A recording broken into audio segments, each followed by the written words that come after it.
শুভ সন্ধ্যা। আপনাদের সাথে আছি তাওফিকা রহমান। প্রিয় দর্শক শ্রোতা, শ্রাবণের এই সন্ধ্যায় সবাইকে স্বাগত জানাচ্ছি প্রতিদিনের শান্ত আয়োজন শুভ সন্ধ্যার আজকের আয়োজনে। শুভ সন্ধ্যায় আজ থাকছে চলতে থাকা প্রদর্শনী এনটিভি হাইলাইটস এবং জনপ্রিয় গীতিকার রবিউল ইসলাম জীবনের সঙ্গে আলাপচারিতা। প্রথমেই চলতে থাকা প্রদর্শনী।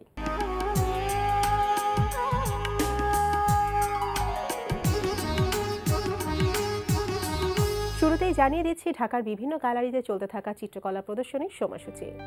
গুলশান এভিনিউয়ের রেডিয়াস সেন্টারের বেস গ্যালারিতে প্রদর্শিত হচ্ছে শিল্পী প্রশান্ত কর্মকার বুদ্ধর একক চিত্রকলা প্রদর্শনী Mohammad Ali the legend lives on.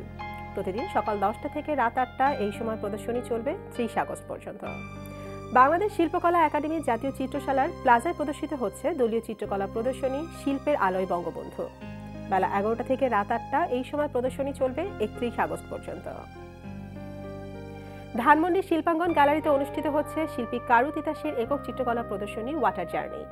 প্রতিদিন বেলা 12টা থেকে রাত 8টা এই সময় প্রদর্শনী চলবে 12 আগস্ট পর্যন্ত। ধানমন্ডি 7 মসজিদ রোডের গ্যালারি 21-এ অনুষ্ঠিত হচ্ছে তাজউদ্দিন আহমেদের জন্মদিন উপলক্ষে আলোকচিত্র প্রদর্শনী। প্রতিদিন বেলা 12টা থেকে রাত 8টা এই সময় প্রদর্শনী চলবে 22 আগস্ট পর্যন্ত। এবার এনটিভি হাইলাইটস।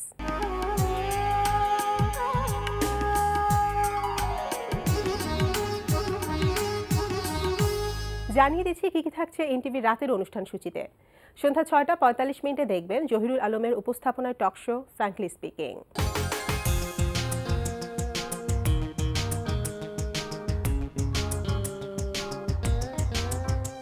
রাত 8টা 20 মিনিটে থাকছে আবুল হায়াতের পরিচালনায় ধারাবাহিক নাটক আকাশের ওপারে আকাশ। যাও গিয়ে দাঁত ব্রাশ করে এসো। তুমি তো এখনো দাঁত ব্রাশ করোনি, যাও। না, আমি পাপাকে ছাড়া যাব না, তাহলে পাপা আমাকে ছেড়ে চলে যাবে। তুই যাও মা, ব্রাশ করে এসো, আমি যাব না। তাহলে তুমিও এসো। কেন এমন করছো রায়না? যাও বলছি, একদম কথা শোনো না, একদম দুষ্ট হয়ে গেছো, যাও বলছি। রাত 9টায় প্রচার হবে ওয়াহিদা রাজ্জাক মিশার প্রযোজনায় অনুষ্ঠান স্যান্ডেলিনা গ্ল্যামার ওয়ার্ল্ড।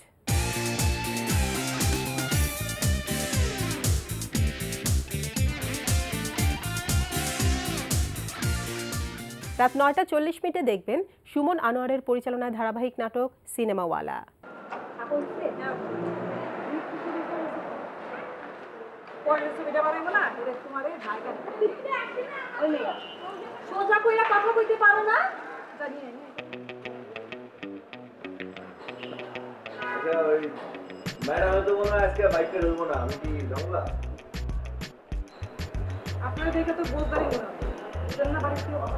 রাত 11টা 30 মিনিটে থাকছে মাবরুর রশিদ বান্নার পরিচালনায় ধারাবাহিক নাটক হাউস 44। সোলাইমান ভাই কার ফ্রেন্ড? শাওন ভাই? হ্যাঁ। ওই বাসায় কিভাবে আসছে শাওন ভাই? আমি ঢুকেছি। রাইট, কিন্তু ওই বাসায় এসে এই বাসার সুখ শান্তি যদি নষ্ট করে বা অন্য কোনো যদি অকারেন্স ঘটায় তাহলে এটার জন্য দায়ী কে শাওন ভাই? সোলাইমান না, আপনি। ওমা, দোষ করবে সোলাইমান, দায় আমি। অবশ্যই, কারণ সে আপনার ফ্রেন্ড শাওন ভাই। রাত 12টায় প্রচার হবে টক শো এই সময়।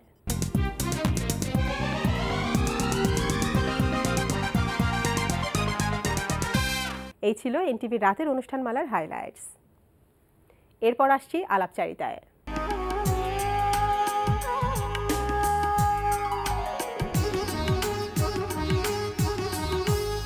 রবিউল ইসলাম জীবনের কথায় প্রকাশিত হয়েছে দুটি অডিও অ্যালবাম, দাগা এবং ভালো থাকার ইচ্ছে।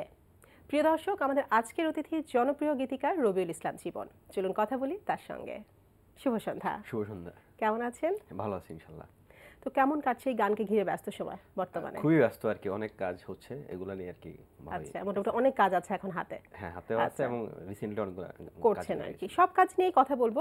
প্রথমে আসি যে রোজার ঈদে আপনার বেশ কিছু গান গিয়েছে, অ্যালবাম করেছেন, চলচ্চিত্রে গান করেছেন, নাটকেও করা হয়েছে। সবকিছু নিয়ে আসি। প্রথমে একটি অ্যালবাম নিয়ে। আচ্ছা, অ্যালবাম হচ্ছে আমার কথায় দুইটা পূর্ণাঙ্গ অ্যালবাম ছিল। একটা হচ্ছে ভালো থাকার ইচ্ছে, এখানে গেয়েছিলেন হচ্ছে মোহাম্মদ শোয়েব, যিনি ঢাকা ভার্সিটির টিচার এবং ক্লাসিক্যাল শিল্পী। ওনার সাথে হচ্ছে বেলাল খান। আচ্ছা আচ্ছা, সুর কার করা ছিল এই অ্যালবামে? অ্যালবামের সুর হচ্ছে বেলাল খানের এবং হচ্ছে আপনার সঙ্গীত হচ্ছে জেগে। আচ্ছা আচ্ছা, এখানে 6টা গান ছিল, এগুলো বেশিরভাগই ক্লাসিক্যাল সেমি ক্লাসিক্যাল টাইপের গান এবং গানগুলো মানে হচ্ছে এখন আমরা যে টাইপের গান শুনতেছি বা যে স্টাইলটা নিচ্ছে শ্রোতারা ওইটা না, একটু 70-80s এর দিকের যে টাইপের গানগুলো হতো একদম ওই টাইপের আঙ্গিকে আমাদের করা। লাইক আমরা একটু চাচ্ছি যে সিনিয়ররা যাতে এটার সাথে একটু বেশি কানেক্ট হয়, ওই জন্য আসলে অ্যালবামটা করা। বাট জুনিয়ররাও মিউজিক্যালি বা টিউন লিরিক এই ব্যাপারটাতে ওরা গ্রহণ করবে আশা করতেছে। আচ্ছা আচ্ছা, আর সেকেন্ড অ্যালবামটা যেটা সেকেন্ড যেটা ছিল সেটা হচ্ছে দাগা, এটা হচ্ছে কাজী শুভ, ফোক লোকগানের শিল্পী, এখনকার অনেক জনপ্রিয় একজন। তো এখানে হচ্ছে 5টা গান ছিল, সবগুলাই হচ্ছে কাজী শুভর নিজের শুট এবং রাফির মিউজিক।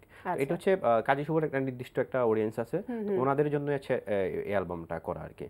আর 2টা অ্যালবামই সিডি চয়েস থেকে বেরিয়েছে।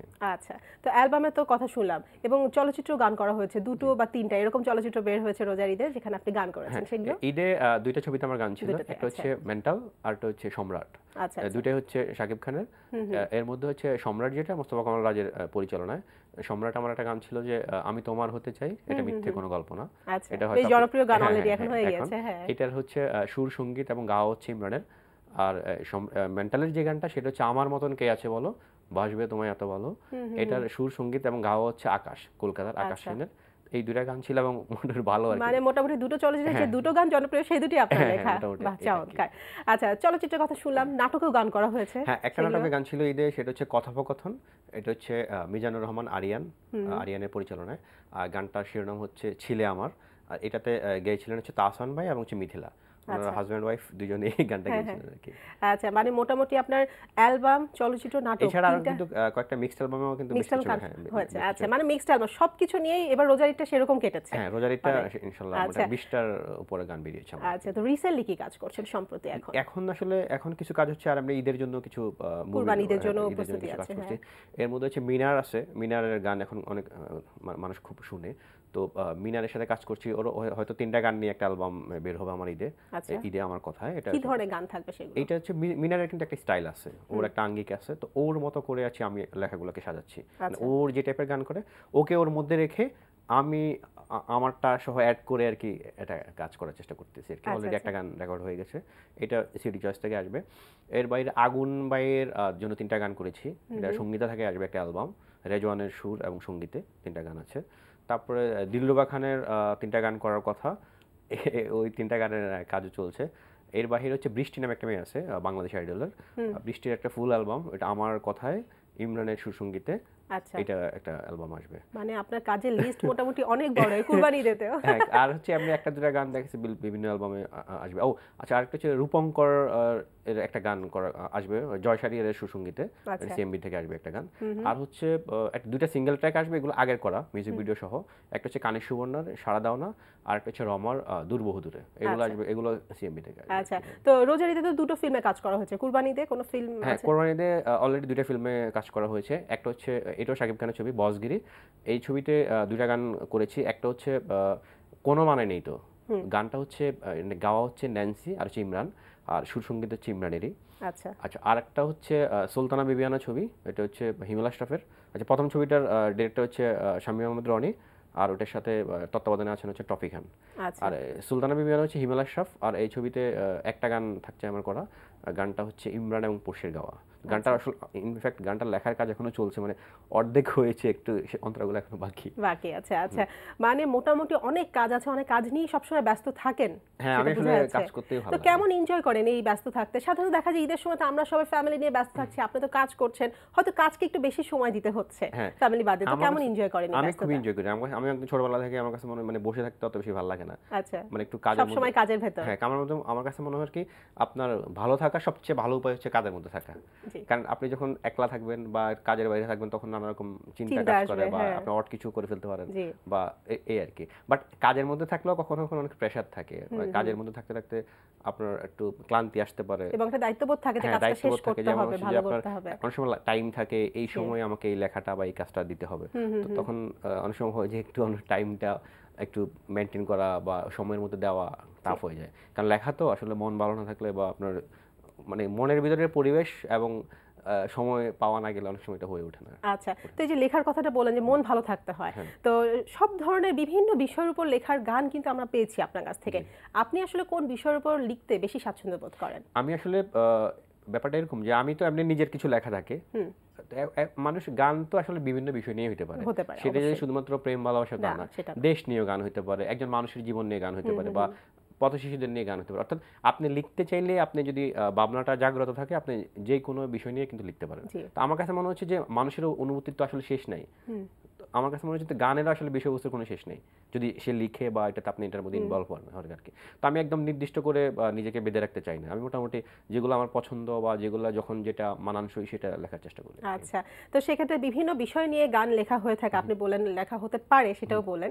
তো আমরা দেখেছি যে ক্রিকেট নিয়েও সবচেয়ে বেশি লেখা গান মনে হয় আপনারই লেখা। হ্যাঁ, ক্রিকেট নিয়ে আসলে আমার নিজেরই মানে অনেকগুলো অনেক গান আছে, জি। সবচেয়ে বেশি বলা যায়। তো কেন, সেটা কি খেলার প্রতি একটা অন্যরকম প্রেম থেকে খেলার করা? প্রতি আমি আসলে ছোটবেলা থেকে আমার ইচ্ছা ছিল আমি যে নিজেই খেলবো, মানে ক্রিকেটার হবো, খেলতামও। আচ্ছা, তো ওই যেহেতু আমি অন্যদিকে চলে আসছি, বাট খেলাটাকে আমার লেখার মধ্যে আনার চেষ্টা করি বা লেখার মধ্যে খেলাটাকে ধরে রাখার চেষ্টা করি আর কি। তো অনেকগুলো গানের মধ্যে একটা গান হয়তো বলা যায় যে লাল সবুজের বিজয় নিশান হাতে হাতে ছড়িয়ে দাও, যেটা হচ্ছে বাংলাদেশের খেলা থাকলে এখানে ওখানে সবখানে বা মাঠে প্লে হয়। আরেকটা গান আছে জয় হবেই হবে, এটা হচ্ছে ইমরান এবং পশির গাওয়া, এটাও ক্রিকেট নিয়ে করা। তারপরে গতবারের বিপিএল রংপুর রাইডার্সের থিম সংটা আমার করা ছিল। এরকম আরো বেশ কিছু গান আছে। আচ্ছা, তো এখন যখন খেলা দেখেন তখন কি কখনো মনে হয় যে না ক্রিকেটার হলেই ভালো হতো, এরকম কিছু? না, এটা আসলে যেহেতু সুযোগ নাই বা আসলে সবাই তো সবকিছু হবে না, আপনার চাইলে এখন তো ট্র্যাকটা চেঞ্জ হয়ে গিয়েছে। বাট আমি যেটাতে আছি এটা নিয়ে আমি অনেক খুশি, অনেক শান্তিতে আছে আমার মনে হয়। বাট কারণ হচ্ছে আমি যখন লেখার মধ্যে ঢুকি বা লেখা শুরু করি তখন আবার আমার স্বপ্ন পরিবর্তন হয়, তখন আমি চাই যে হ্যাঁ ঠিক আছে আমি এটাতেই ভালো কিছু করতে চাই। তো আমার কাছে মনে হয় আমি আমার লক্ষ্যে ঠিক আছি, কিন্তু ক্রিকেটটাকে আমি আসলে হৃদয়ে লালন করি সবসময়। আচ্ছা, তো আপনার পছন্দের খেলোয়াড় কে? যদি একজন বলতে হয় তাহলে আমি বলবো আর কি মাশরাফি বিন মুর্তজা। আচ্ছা, আর এমনি তো অনেকে আছে, আসলে শেষ করা যায় না, অনেকের সাথে আমাদের কাছে পার্সোনালি অনেকে আমাকে চিনে বা আমিও চিনি, খুব ভালো একটা সম্পর্ক বা কথা হয়। যেহেতু ছোটবেলা থেকে খেলা ফলো করি অনেকেই আছে, বাট যদি এখন একজনের কথা বলতে হয় তাহলে মাশরাফি বিন মুর্তজা, এটা হচ্ছে খেলার বাইরে যে পার্সন হিসেবে ওনাকে আমার বেশি ভালো লাগে। আচ্ছা, ঠিক আছে। তো শুধু আরেকটা কথা, সেটা হচ্ছে যে সবসময় আমরা দেখেছি কথা লিখতে, গানের কথা, মানে একজন গীতিকার হিসেবে আপনি পরিচিত, কিন্তু কখনো কি ইচ্ছা হয়েছে যে একটু সুর করি বা একটু গান করি, এরকম কোনো ইচ্ছা কি কখনো এসেছে? আসলে হয় কি, আমরা যখন লিখি লেখার সময় কিন্তু একটা সুর কিন্তু মাথায় আসে, তো সেই সুরটা আসলে গোছালো না বা সেই সুরটা প্রকাশ করার মতো না, হয়তো ভেতর থেকে একটা সুর থাকে, তো ওই সুরের মধ্যে আমরা গানটা করি বা অনেক সময় সুর শুনে শুনে গান লিখি। কিন্তু সুর করে যে গ্রামারের যে ব্যাপারটা, মানে সুরটা আরেকজনকে বোঝানো, ওই ক্ষমতাটা আসলে আমার নাই, যেহেতু আমি এটা পারি না বা এটা শিখি নাই, তো ওই জন্য আমি আসলে সুর করতে যাই না। বাট লেখার সময় যে বললাম নিজের জন্য একটা সুর চলে আসে, ওইভাবে লিখি আর কি। এই আর সুর করার ইচ্ছা আমার কখনোই নেই, সুর করা বা গাওয়ার লেখা নিয়েই থাকে। আমার কাছে মনে হচ্ছে ওই জায়গাটাতে আমি আসলে উপযুক্ত না, আমার যেটা আছে এটা নিয়ে আমি আসলে থাকতে চাই আর কি।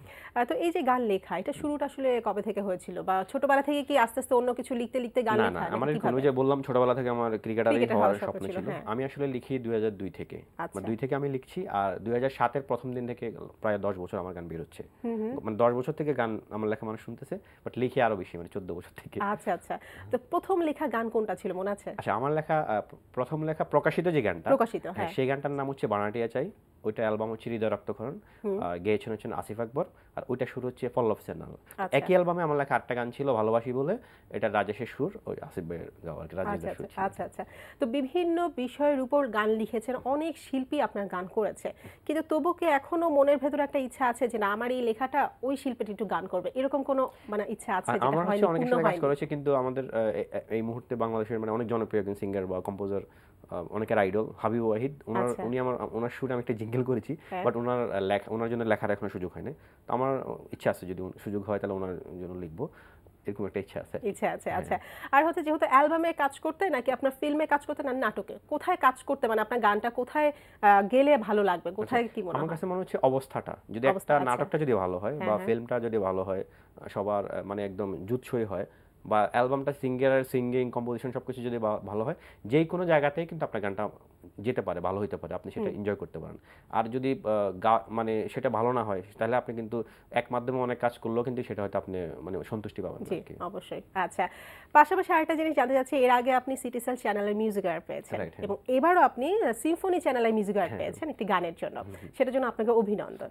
কেমন লাগছে সেটা? এটা আসলে আমার মনে হয় আমার সময় অনুসারে আমার মনে হয় যে এই ধরনের প্রাপ্তিগুলো মনে একটু বেশি হয়ে গেছে অলরেডি। আমি অ্যাওয়ার্ডটা পেয়েছি 3 বার, চ্যানেলাইজ মিউজিক অ্যাওয়ার্ড। এটা হচ্ছে একমাত্র অ্যাওয়ার্ড বাংলাদেশে শুধুমাত্র মিউজিকের বিভিন্ন শাখায় বিভিন্ন ক্যাটাগরিতে দেওয়া হয়। তো ওখানে আসলে গীতিকবিদের যে ব্যাপারটা, ওটা আসলে জাজমেন্টে থাকেন হচ্ছে মোহাম্মদ রফিকুজ্জামান স্যার এবং হচ্ছে গাজী মাজার আনোয়ার স্যার। তো ওনারা আসলে লেখাগুলো দেখেন, ওখান থেকে ওনাদের জাজমেন্টের মাধ্যমে আর কি হয়। তো আমার কাছে এটা আসলে অনেক মানে ভালো লাগার একটা ব্যাপার যে ওনারা আমার লেখা হয়তো পড়েছেন বা দেখেছেন বা ওনারা আমার লেখাকে মূল্যায়ন করছেন। তো এটা আর কি আমি যেখানে আছি বা যেভাবে কাজ করছি সেই স্পিডটাকে বাড়িয়ে দেয় এবং একই সাথে দায়িত্ববোধের জায়গাটা অনেক বেশি অবশ্যই থাকে আর কি, যে জি। সামনে আরো বেশি ভালো কাজ করতে ভালো হবে করতে হবে। বা আরো বেশি কিভাবে এটার সাথে মানে আরো বেশি সময় দেওয়া বা আরো বেশি অ্যাটাচ হওয়া আর কি, আচ্ছা ওই ব্যাপারগুলো কাজ করে। আচ্ছা, চমৎকার। কথা বলে অনেক ভালো লাগলো। আপনার সকল কাজে সাফল্য কামনা করছি, সেই সাথে শুভ সন্ধ্যা আসার জন্য অনেক অনেক ধন্যবাদ। আপনাকেও ধন্যবাদ, আর এতক্ষণ যারা আমাকে দেখলেন সবাই ভালো থাকবেন, থ্যাংক ইউ। প্রিয় দর্শক, কথায় কথায় আমরাও চলে এসেছি অনুষ্ঠানের শেষ প্রান্তে।